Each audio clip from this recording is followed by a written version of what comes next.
Contes clàssics. L'ocell de foc. Fa molts i molts anys, a la Rússia més profunda, hi havia un bosc fosc i misteriós, i segons les històries que en conten, molta gent hi desapareixia sense deixar rastre.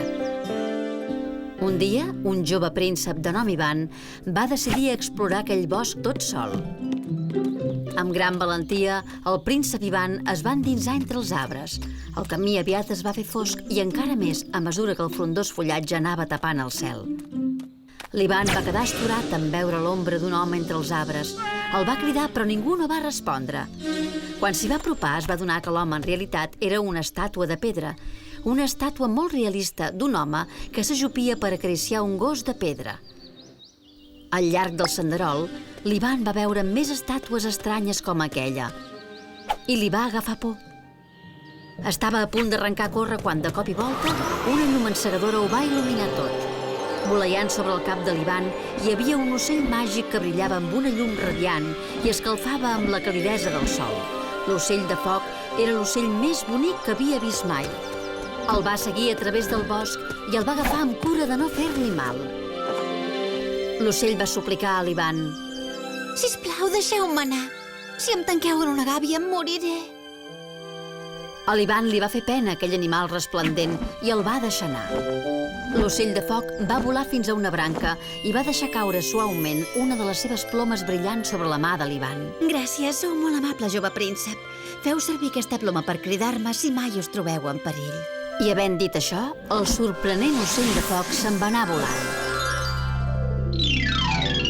A mesura que l'Ivan s'endinsava al bosc, trobava més i més estàtues de cavalls, soldats i joves com ell. Tot això el va fer sentir incòmode, però no va girar cua. Per fi, va arribar al bell mig del bosc, on hi havia un castell magnífic envoltat d'una boirina grisosa. L'Ivan va sentir una música encantadora que venia del castell i aleshores va veure 13 princeses que sortien d'allà i es posaven a ballar en un prat. L'Ivan va córrer a ballar amb la 13a princesa i mentre ballaven, la princesa i el jove príncep es van enamorar bojament. Però les 13 princeses van advertir l'Ivan que no s'acostés al castell perquè pertanyia al malvat mag Kachei. Ens ha llançat un encanteri perquè mai no puguem abandonar aquest indret i té el poder de convertir qualsevol ésser viu en pedra. L'Ivan no va fer cas d'aquell avís. Estava decidit a alliberar les princeses captives i, per tant, va anar cap al castell amb determinació. Al cap d'un moment es va trobar cara a cara amb el mag. En Kachei es va alçar imponent davant de l'Ivan. Era alt com un arbre gegantí, duia una capa llarga i ampla i els ulls li lluïa un poder malèfic.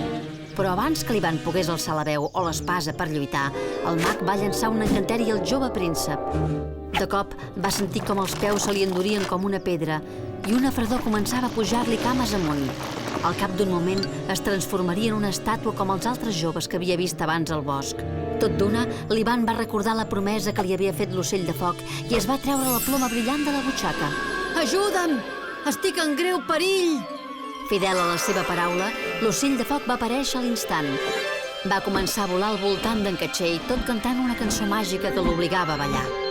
El mag intentava agafar l'ocell de foc, però ell l'esquivava contínuament. La seva cançó va abocar en Kachei a un frenesí salvatge. Com més s'escarrassava per deixar de moure els peus, més i més ballava i giravoltava. Va començar a fer giragonses cada cop més ràpides, fins que va estar tan cansat que es va desplomar. Llavors hi va haver un esclat de llum encegadora i de cop i volta en Kachei ja no hi era. S'havia volatilitzat. Mort el mag, es van trencar tots els seus malvats encanteris. Les 13 princeses per fi eren lliures i podien marxar. Les estàtues van tornar a ser els éssers que vivien i respiraven abans que els encanteris d'en Kachei els convertissin en pedra. Els cavalls i els gossos ja podien córrer lliurement pel bosc i els soldats i els joves van poder tornar a casa amb les seves famílies. El príncep Ivan es va casar amb la 13a princesa i van viure feliços en un castell magnífic enmig del bosc.